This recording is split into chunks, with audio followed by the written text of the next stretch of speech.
Olá, amigos, olá, amigas. Sejam todos bem-vindos, bem-vindas ao Papo de Bicudo.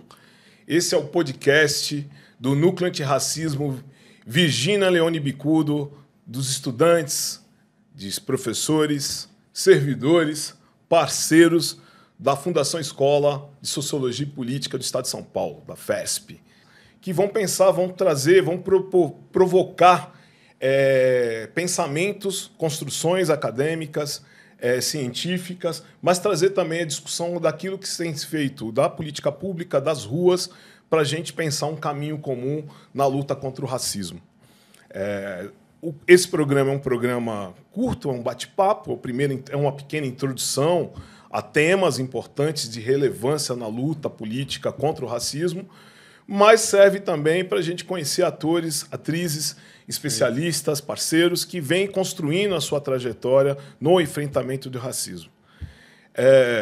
Contamos muito com vocês, a gente espera que vocês se divirtam, espero que vocês bebam e debrucem desse axé e que a gente consiga ter, ao longo desse programa, um conjunto de valores, conhecimentos, onde a gente possa acessar e dar ferramenta para a nossa luta política. Vou apresentar aqui, passo agora aqui para o meu camarada, amigo, Pedro Henrique. Olá a todos, olá a todas, sejam muito bem-vindos ao podcast. Queria iniciar dizendo algo sobre o nome, Papo de Bicudo. É uma homenagem à Virgínia Leone Bicudo, uma das cientistas negras pioneiras nesse Brasil, nas ciências sociais. E para conhecer mais sobre ela, a gente vai ter um episódio sobre a própria. A gente deixa isso para um outro episódio, mas muito bem apresentado aqui pelo Beto. A gente falou de como o núcleo se posiciona e o que a gente veio fazer aqui. Então, eu sou um aluno da FESP, da Fundação Escola de Sociologia e Política de São Paulo. Sou um homem branco, cisgênero. Estou vestindo uma camisa amarela, uma calça jeans e tênis comuns.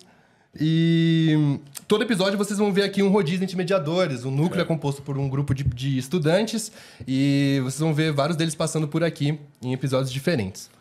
Pedro, então deixa eu também me apresentar direitinho, né? Por favor. Eu sou Roberto de Oliveira, conhecido como Beto, sou um homem negro com uma certa idade, passou dos 40, já está chegando, já atravessou os 50, mas não chega aos 60. Cabelos elegantemente crespos e já branqueados. Tô com um chapéu Panamá, é daqueles bonitinhos, viu? Não é aquele, é um Panamá quase que legítimo.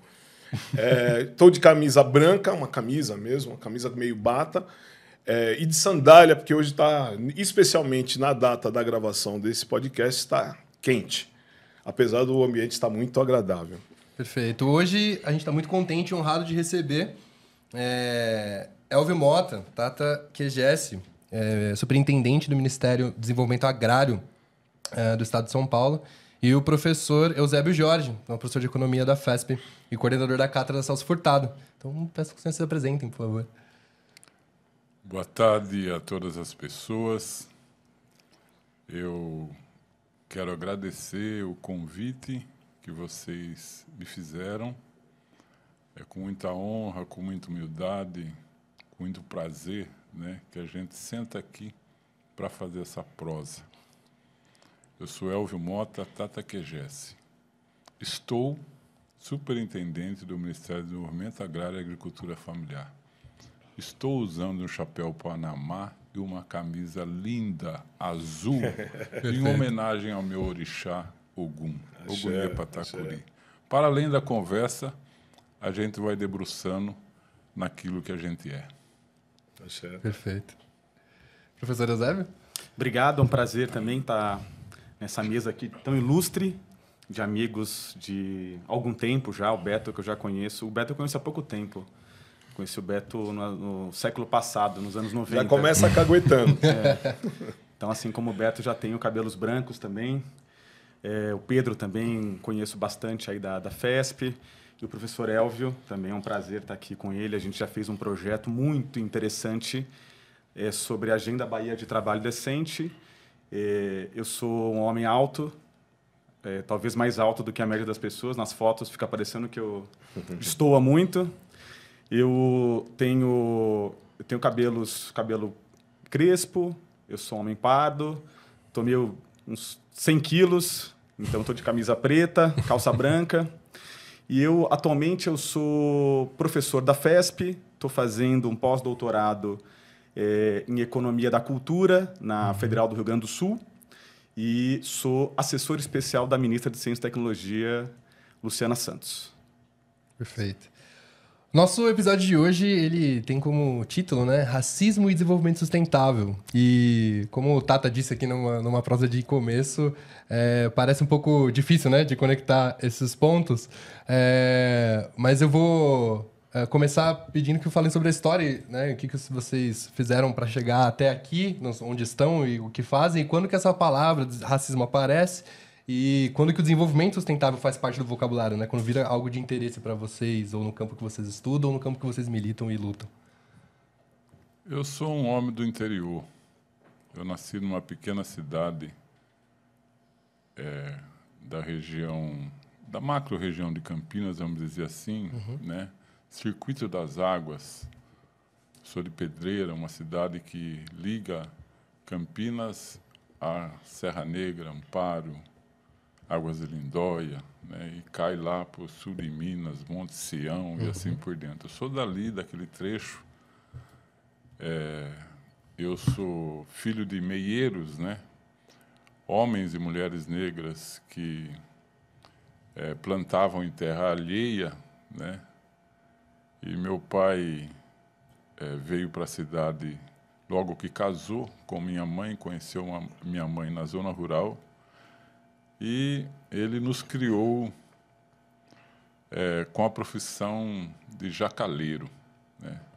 Jacá é o que a gente conhece hoje como balaio, né? Feito de bambu. Naquela época, toda a colheita agrícola era feita com jacá, naquela região, né? Café, frutas e assim por diante. Então, meu pai, esse jacaleiro, criou 8 filhos, né, nessa profissão. Conheci o trabalho muito cedo, 8 filhos, imagine, né? Então, desde 8, 10 anos, a gente já acompanhava meu pai para ajudá-lo no ofício, né? E entrei na formalidade do trabalho com 12 anos de idade. Para vocês terem ideia, com 15 anos eu era gerente geral de uma pequena empresa. Uau. Isso por conta de que meu pai dizia assim, vocês têm que ir para a escola, vocês têm que ir para a escola. Então, a gente, filho de escola pública, né? Eu sou nascido em 63, então, naquela época não tinha escola privada, né? Na escola pública, todo mundo estudava, né? O pobre, o rico, o remediado e assim por diante, né? E aí a gente remediava o meio período na escola e o meio período no trabalho, e assim foi, né? Então, eu conheci o racismo muito cedo, né? E foi no mercado de trabalho, sabe?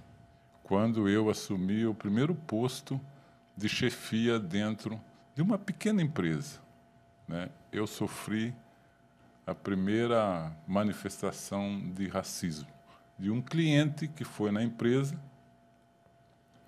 comprar produto e se deparou com um negro jovem, menino, responsável, mas menino, chefiando 30 pessoas.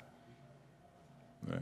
E ele falou assim, mas o que esse menino negro está, o que esse moleque negro está fazendo aqui? Aqui não é o lugar dele, não. Entende? Então, eu conheço o racismo muito cedo, né?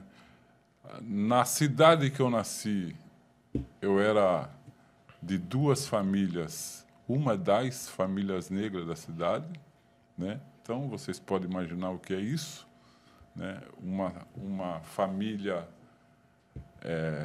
que é presente, muito tradicional na cidade, família Mota, né? A família de maior contingente de elemento negro na cidade, todo mundo conhecia, né? E a minha vida se deu assim.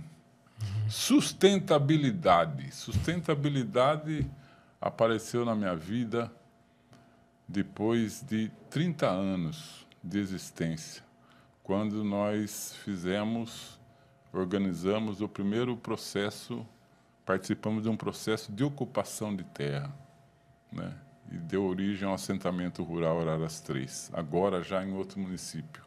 Quando eu entrei na luta da reforma agrária, eu me dei conta da palavra sustentabilidade. Comecei a entender o que ela significava para mim e o que ela significava para o sistema que rege nossas vidas. Sensacional. Sensacional. Camarada Eusébio. Muito bem, muito bem. Eu cresci, né, nasci, na verdade, numa família de umbandistas, né? Eu frequentei o terreiro do pai Nininho, lá em Itaquera, não sei se você conhece, Beto. Conheço. Que agora é o pai de Ney, né, que é o filho dele, o pai Nininho morreu.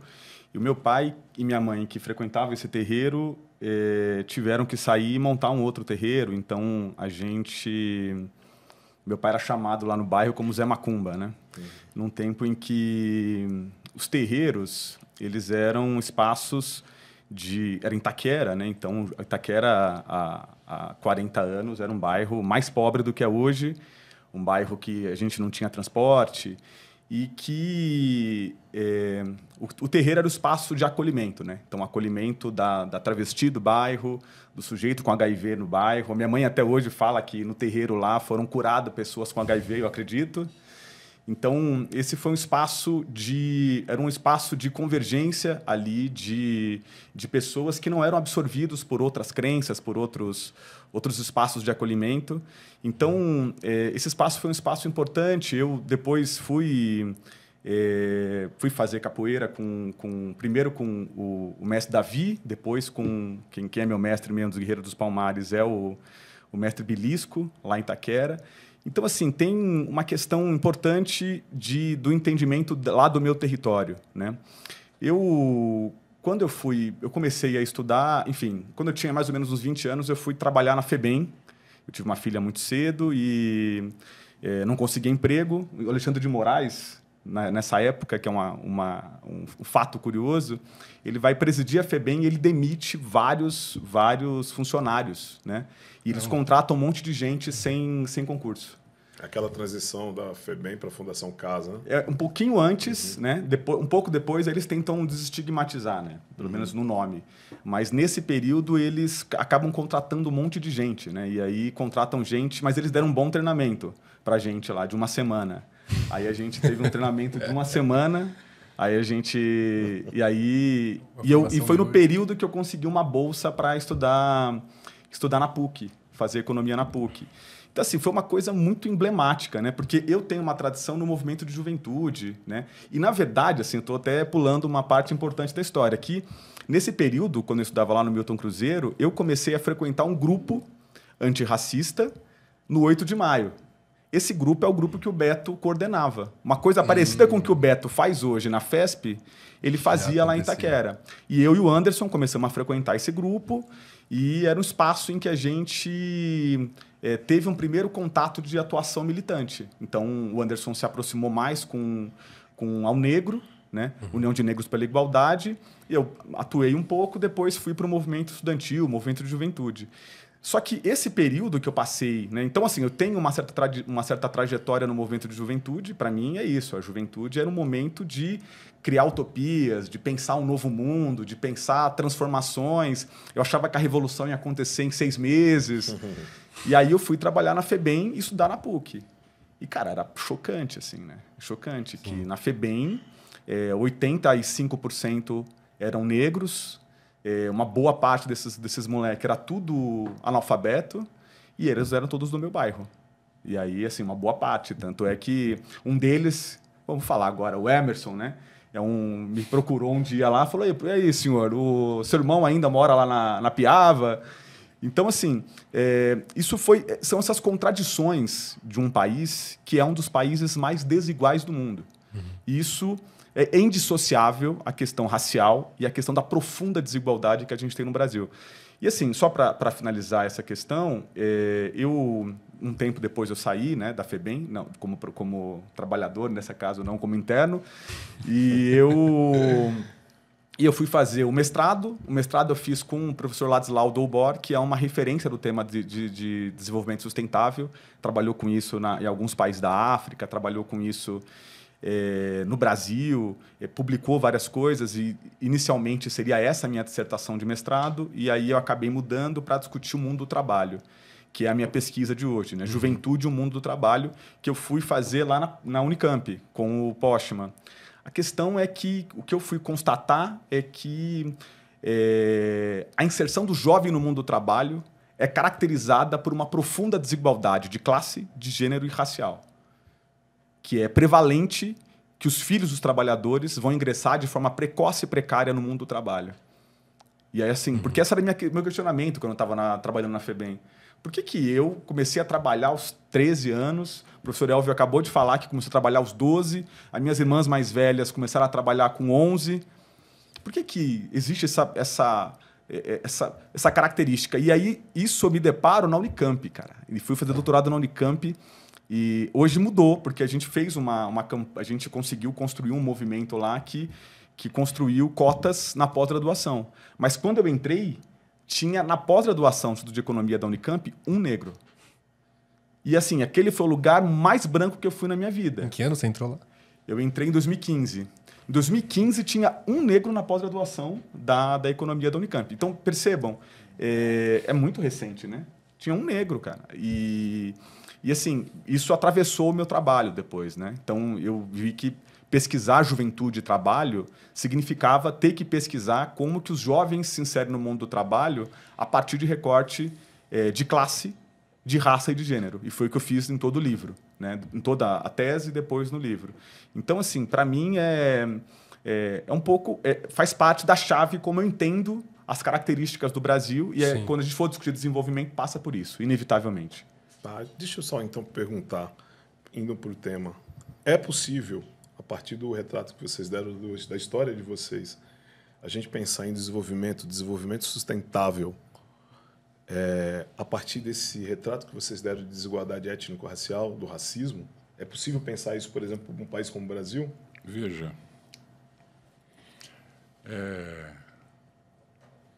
não combina sustentabilidade com capitalismo.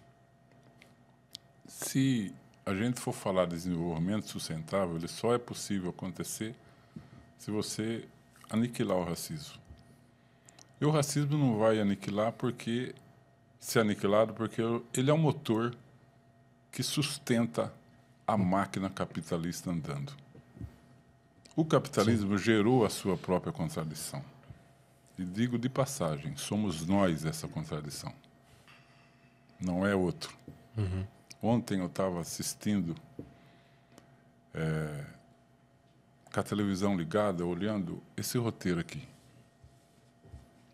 que foi me mandado. E nesse roteiro, eu descobri uma personagem que eu nunca imaginava que tivesse existido. Que é a mulher que dá nome Virginia Leone Bicudo para esse podcast. Nunca imaginava que tinha existido. Interessante. Não, gente, isso não é interessante. Isso é sério. Isso demonstra o quanto a gente é invisibilizado, o quanto a gente não é visto, e quanto existe um esforço tremendo de nos manter, sabe, num espaço de segregação. Gente, eu estava olhando a história dela, e na história dela, você olha a história da família dela. Uhum. Sabe? Uma mulher filha de praticamente uma refugiada, né, e de um ex-escravo. Um cara que foi médico e proibido de obter o diploma por ser negro, com as melhores notas dentro de uma USP. Sabe? Vocês querem violência mais do que isso? Entende? Então, e ela dizia, eu fui fazer psicanálise para entender por que eu sofria tanto, por que eu sofro tanto. Isso é muito sério. Entende? Isso é muito sério. A gente vai falar de desenvolvimento sustentável, sabe? A não ser que a gente olhe a sustentabilidade na lógica do capitalismo, que coisifica tudo, que trata a gente como coisa, como objeto, como mercadoria. Você está entendendo? Não como pessoa humana, não como gente, sabe? Com capacidades, com direitos e tudo mais, né? Tudo bem, se essa sustentabilidade capitalizada, né, construída a partir de uma visão mercantilista de lucro, sabe? Porque é disso que ele vive. Sim. O sistema vive de lucro, né? Se o lucro for o objetivo e o objeto da ação, né, beleza, estamos falando de sustentabilidade, né? Mas se a gente for falar de sustentabilidade do ponto de vista de você incluir as pessoas, de você garantir direitos, de você pensar a democracia, pensar o acesso, sabe? Pensar o meio ambiente, pensar a saúde, pensar a educação, pensar a energia limpa, sabe? Pensar a comida, percebe? E não a comida, não mercadoria, mas a comida alimento, percebe? Então, nós vamos ter que limar o capitalismo, derrubar o capitalismo, para a gente pensar uma sociedade a partir de olhar para a sustentabilidade dos povos e das pessoas. Professor Eusébio. Foda. Não pode falar foda, né? Acho que não pode. É porque falar foda é foda. É foda.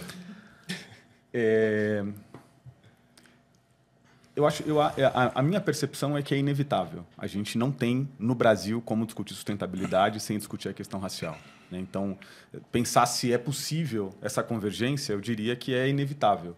Ela é inevitável porque a gente precisa... Tem uma tradição aqui que faz parte da Cátedra Celso Furtado, né? Uma tradição de reflexão sobre o capitalismo, sobre como o capitalismo existe e como ele se desenvolve, que é esse tal desse estruturalismo latino-americano. São os caras da América Latina e Minas que foram pensar de que forma que o capitalismo acontece, se expande, se desenvolve e acontece no nosso território, só que olhando a partir da periferia, olhando a partir da América Latina. Isso vai ser importante porque a gente traz chagas sobre o nosso passado colonial, sobre o nosso passado escravista, que formam o que nós somos hoje. É inevitável a gente falar sobre o Brasil, dizer o que nós somos hoje, demonstrar como que a desigualdade social ela está expressa num mercado de trabalho desigual e racista, sem a gente perceber que as periferias elas são muito mais pretas, sem perceber que as prisões são muito mais pretas, se a gente não entender a forma como esse capitalismo aconteceu. E ele aconteceu como? A gente foi uma máquina de massacrar pessoas. Sim. O Brasil foi uma máquina de massacrar. Assim, mesmo a gente teve um tipo tão peculiar de desenvolvimento de uma economia de mercado que essa máquina de maltratar e de massacrar e de eliminar corpos, ela foi diferente dos Estados Unidos, porque a gente não dava tempo nem das pessoas conseguirem se reproduzir ter um crescimento vegetativo, o que acontecia nos Estados Unidos. Sem o tráfico negreiro, a gente não conseguiria manter a longevidade que vai ter a escravidão no Brasil. As pessoas elas morriam de estafa, morriam de tanto trabalhar, elas trabalhavam e morriam em 7 anos de tanto trabalho, de um trabalho tão exaustivo, tão massacrado. Assim, também morriam quando eram assassinadas, quando estavam no tronco e quando o ódio fazia com que elas morressem. Mas tem um outro tipo de morte, que é a morte de tanto trabalhar. E isso caracteriza o que foi o Brasil. Quando a gente aboliu a escravidão, a gente poderia incorporar essas pessoas nas atividades tipicamente capitalistas ou nas atividades tipicamente mercantis. A gente conseguiu incorporar um grupo social, as trabalhadoras domésticas. Essas pessoas passaram a fazer exatamente o mesmo trabalho que faziam na Casa Grande. A gente incorpora essas pessoas para fazer o mesmo conteúdo do trabalho. Todas as outras vão sendo jogadas na marginalidade. E o capitalismo no Brasil, ele utilizou essa grande... A gente importou força de trabalho da Alemanha, a maioria da Itália, do Japão. E essas pessoas foram incorporadas nas atividades tipicamente capitalistas ou atividades mercantis. O que nós fizemos aqui, na verdade, foi estabelecer uma grande massa de pessoas que seriam parcialmente incluídas em atividades assalariadas. Né? Então, é por isso que a gente tem tanto trabalho servil, tanto trabalho serviçal, tanto trabalho de serviço à pessoa. A gente tem mais do que qualquer outro lugar do mundo. É muito barato você contratar uma empregada doméstica em comparação com um país desenvolvido. Estou dizendo isso por quê? Porque isso é um modelo de desenvolvimento que ele funciona por meio da desigualdade. Ele funciona gerando alguns espaços de dinamismo econômico e fazendo com que uma grande massa de pessoas vivam de subsistência, de trabalhos mal remunerados, de trabalhos que vão ser absorvidos em algum momento e são expelidos em outro momento. Isso é a forma como o capitalismo aqui se realiza. É um capitalismo que produz... que ele exporta, ele vai exportar commodities primárias, ele vai exportar bens de baixo valor agregado e não vai gerar bons empregos. Eu estou dizendo isso porque esse capitalismo ele assume uma outra dimensão no mundo contemporâneo. Qual que é essa dimensão? Primeiro é que ele demanda desigualdade para funcionar, é funcional para ele. Manter gente excluída, seja por questões raciais, seja por outras formas, isso faz parte de como ele se reproduz. Agora, existe uma outra característica do mundo contemporâneo, que é uma consciência que surge na década de 70 de que a gente tem que se preocupar com a sustentabilidade. O que os países centrais vão fazer? Eles vão impelir uma indústria suja para os países subdesenvolvidos. Eles vão empurrar uma produção para a periferia global. Isso aí tem um efeito fundamental, que é o quê? A gente, além de produzir os bens que são intensivos em energia, intensivos em água, intensivos em recursos naturais, que faz a gente viver em condições piores, ele também empurra a população mais pobre para os lugares mais perigosos. Vamos olhar quem foi mais afetado pelas enchentes no Rio Grande do Sul. Vamos olhar se a elite do Rio Grande do Sul, se a classe média foi efetivamente afetada? Vamos olhar quem que mais sofre com os problemas de enchente em São Paulo? São as pessoas que, dada essa desigualdade, dada essa urgência climática, elas são cada vez mais empurradas para lugares em que elas são mais expostas às consequências da mudança climática. Então, assim, é inevitável. E aí, se a gente fosse fazer um recorte racial, a gente veria que quem mais vai sofrer com a fome gerada pelo aquecimento global, quem mais vai sofrer com as enchentes, quem mais vai sofrer com as queimadas é a população preta, mais pobre, e isso é uma característica de como o capitalismo vai lidar com o problema. E se você não sabia até então, o professor definiu pra gente racismo ambiental. Com toda clareza. Perfeito. Fica à vontade, Pedro.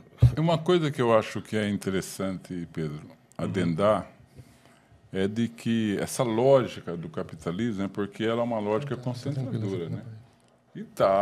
E tem raízes na concepção do capitalismo enquanto sistema de produção. Porque, veja, o capitalismo, o tráfico de escravo, a mercantilização do ser humano como mão de obra barata, né, ele foi uma exigência de um capitalismo comercial que estava nascendo. Né?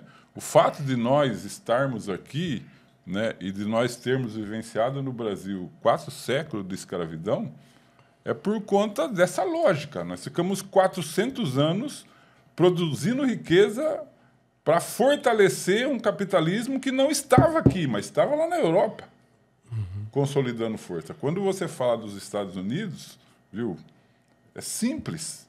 Né? Eu volto lá nas minhas aulas precárias, mas eficientes de história, que determinava e falava das colônias de exploração na América do Norte e as colônias de povoamento na América do Norte e as colônias de exploração no sul do globo, né?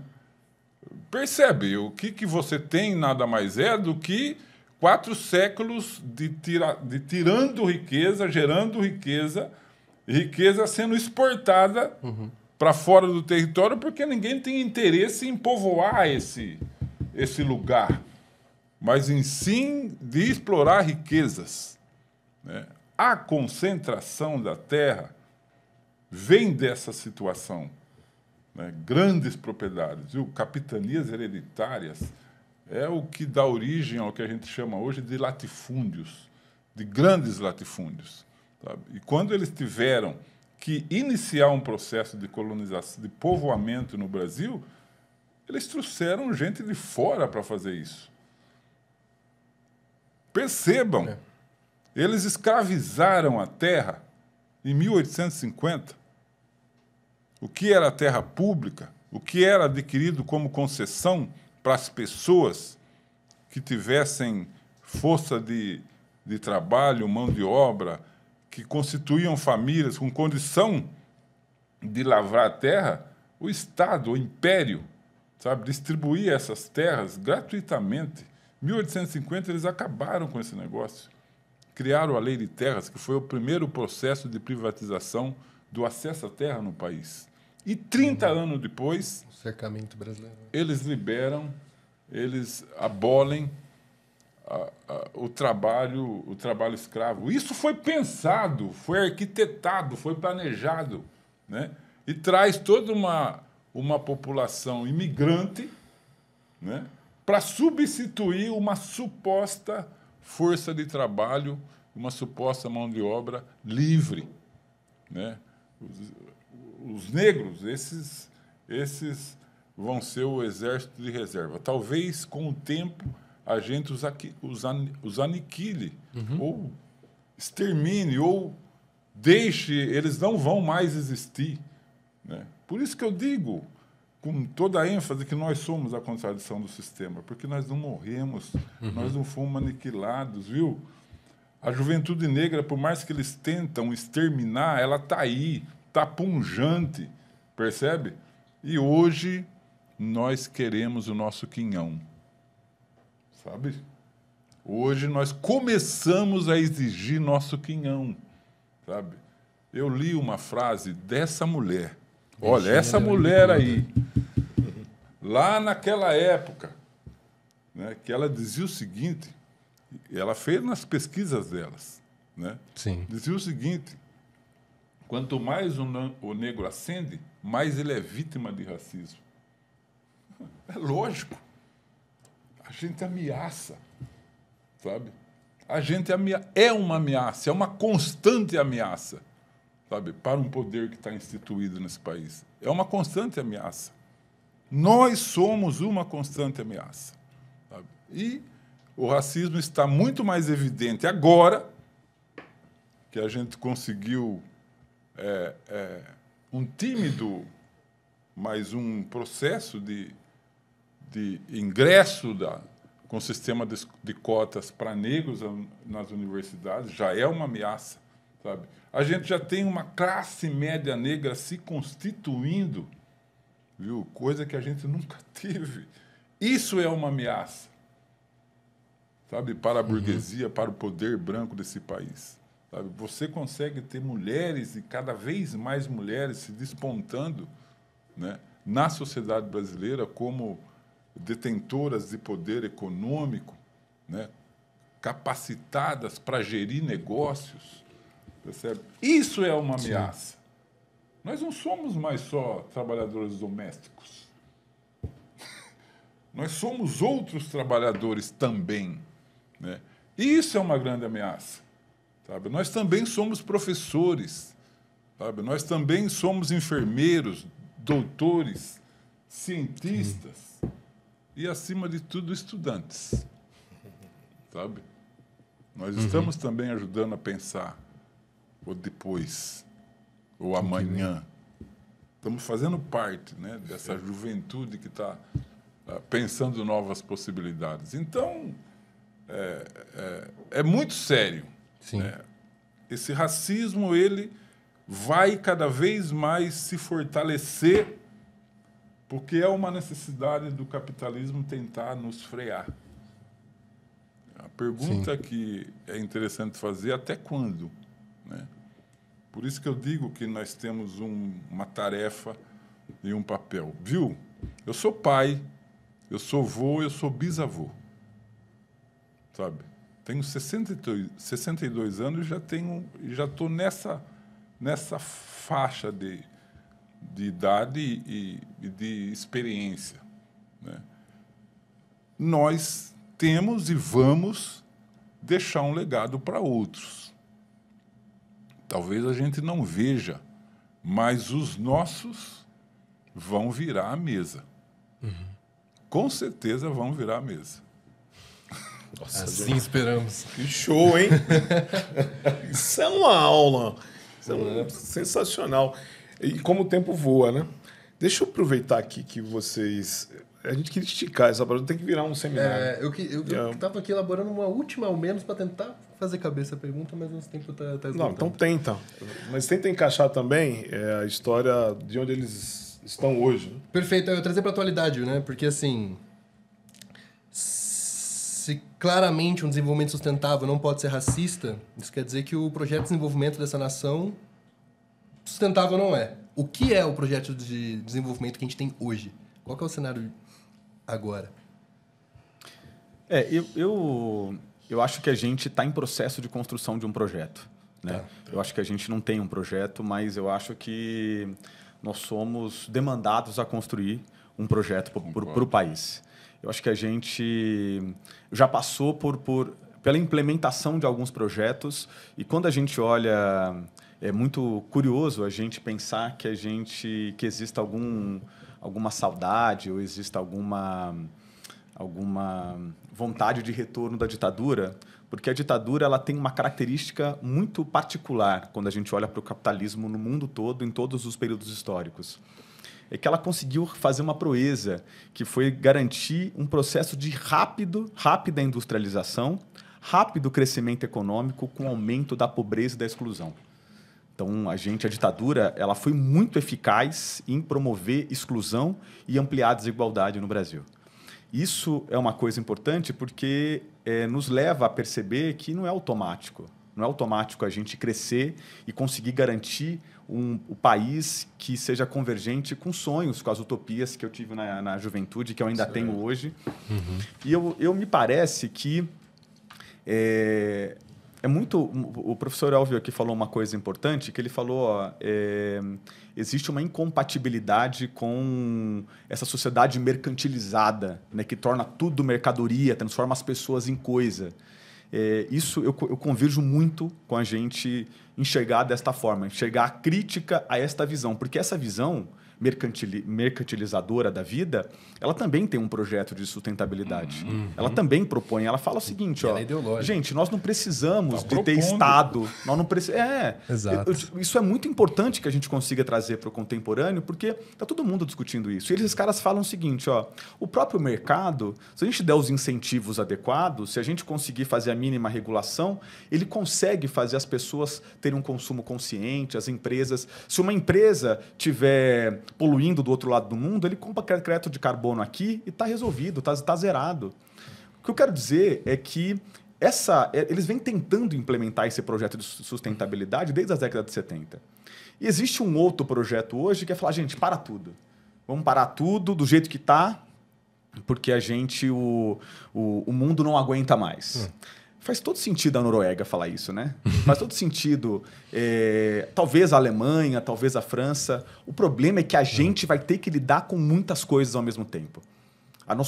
Repito, até o ano passado, a gente era o país com maior concentração de renda do mundo. Nós estamos entre os países com maior nível de desigualdade. Nós estamos no mesmo nível de desigualdade de países que só exporta petróleo. A gente tem uma grande massa de pessoas que ficam... quase metade do nosso mercado de trabalho está na informalidade. Então, a gente pensar desenvolvimento sustentável é conseguir pensar que lugar que o Brasil vai ocupar nessa divisão internacional do trabalho, mas de como a gente consegue incorporar essa grande massa de pessoas que a gente excluiu desde o nosso processo de formação. Perfeito. Então, assim, eu acho que a gente tem um desafio. Esse desafio ele passa por a gente...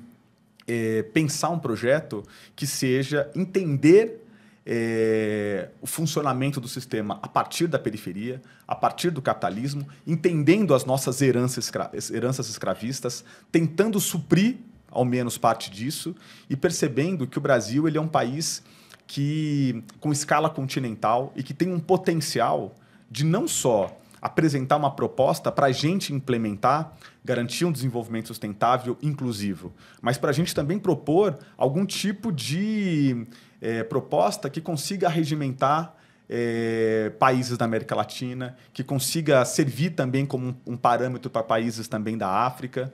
Então, me parece que existe um desafio nosso, que é de conseguir incorporar nesse projeto que a gente vai construir, tanto países da América Latina como países da África, para a gente poder pensar esse novo projeto, né? Isso não é só uma reparação, mas isso também a gente conseguir olhar para o horizonte e saber que esse projeto, ele é um... assim, a gente não tem a opção mais de falar, não, vamos só... isso aí é uma imposição da realidade, né? O mundo não tem... A gente não tem condições de falar o seguinte, que como a gente achava, não, vamos esperar acabar o capitalismo, quando a gente derrubar o capitalismo, a gente resolve o resto. Cara, a gente vai ter que resolver tudo ao mesmo tempo, né? Esse é o nosso desafio contemporâneo. Eu concordo. E a gente não faz isso sem o Estado. Exato. Sabe? E eu queria gastar um pouquinho do tempo que resta para falar um pouco dessa característica do Estado brasileiro. O Estado brasileiro, ele não foi concebido para pensar democracia, para pensar direitos, para pensar igualdade, para pensar justiça social. Ele foi concebido para manter privilégios. O Estado brasileiro, ele foi concebido para manter privilégios. Não estou falando de governos, eu estou falando de Estado. E uma das tarefas é a gente modificar a característica desse Estado. E essa característica do Estado a gente só modifica pela ação das escolhas, do voto, da política, de quem a gente mantém e coloca no poder. Não tem outro caminho. Não tem como a gente fazer essa mudança se a gente não tiver as academias, a universidade, que projeta a sociedade, que pensa a transformação, que pensa o progresso. Esse saber científico tem que descer. Sabe onde vocês têm que estar? No chão. Vocês têm que trocar saberes. Porque ou a gente faz o caminho de volta, sabe? Porque a resposta para as coisas está na contradição do sistema. Está nas comunidades periféricas, está em povos e comunidades tradicionais. Sabe? Eu podia falar de 32 segmentos, mas eu vou falar de alguns: indígenas, terreiro, quilombolas, caiçaras, sabe? Sim. Lá tem resposta para a sociedade que a gente quer construir, sabe? E a academia tem que ser esse elo que pode, sabe, unir, entendeu? Que pode alavancar, né? Nós precisamos pôr esse saber científico e tecnológico a serviço das pessoas e não mais do capital. Sabe? E aí também tem que ter transformação dentro das academias, viu? Eu tive o prazer, enquanto superintendente do MDA, olha, eu sou um homem que estou na Terra há 30 anos, né? Em movimentos sociais, fazendo luta, né? Em comunidades tradicionais de terreiro, fazendo luta. Eu precisei estar na superintendência do Ministério do Desenvolvimento Agrário e Agricultura Familiar para entrar na Embrapa e entender o que a Embrapa guarda e tem de possibilidade, de conhecimento, de tecnologia, sabe? Guardada a 7 chaves, entende? Embrião de semente, de plantas, de coisas assim fantásticas. Sim. A serviço do mercado, a serviço dos grandes laboratórios, das grandes empresas, a serviço do capital. É uma empresa pública. Você está entendendo? Dinheiro público, patrimônio público, a serviço do mercado. Vamos olhar para a pauta da saúde, sabe? O que as universidades da saúde, para quem elas trabalham, sabe? Como que a gente está fabricando esses remédios? Para quê? Para quem? Entende? Os grandes laboratórios. Vamos olhar para a pauta da agricultura, entende? As grandes universidades pensam a tecnologia da mecanização, sabe, da energia solar. Para quem? Para os grandes laboratórios, para grandes empresas, percebe? Essa lógica de Estado também tem que ser mudada. Por isso que eu digo, eu acho que é um processo em construção mesmo, que se dá no cotidiano das nossas vidas, dia a dia, dia após dia, né? E a gente tem que fazer uma frente ampla de debate e de discussão, que a academia tem que estar presente. Quem vai levar a academia para esse lugar que eu estou dizendo, quem vai levar a academia para o chão, sabe, para a base das comunidades e povos, é a juventude. Não são os professores, sabe? Não são os que já estão lá, vinculados no sistema, mas é quem está com a necessidade de beber a água, que vai falar, essa água não está boa, ela precisa melhorar. Axé. Gente, sensacional. Quero agradecer muitíssimo o nosso amigo professor Eusébio. Obrigado, Eusébio. Eu agradeço, Beto, Pedro, professor Elvio. Foi um prazer aqui estar dialogando com vocês. Obrigado, Tata. A bênção. É uma honra ter o senhor como pai, amigo, conselheiro, orientador. Que Papai Ogum te abençoe. Axé. Abençoe a todos nós. Axé. E muitíssimo agradecido por me dar essa oportunidade. Axé. E, ó, pode contar, vocês nas fronteiras, nas guerrilhas que vocês estão com o núcleo de Virgínia Leone Bicudo para os enfrentamentos que tiver que ser feito. Nós vamos beber na fonte de vocês. Nós já convidamos os dois para ser conselheiros do núcleo, nos orientando para além dessa conversa, muito além dessa conversa. E agradeço muitíssimo a todos e a todas que acompanharam essa prosa. Né? Espero que a gente consiga realizar outras. Né? Papo de Bicudo, do Núcleo Antirracismo da FESP Virgínia Leone Bicudo. Valeu!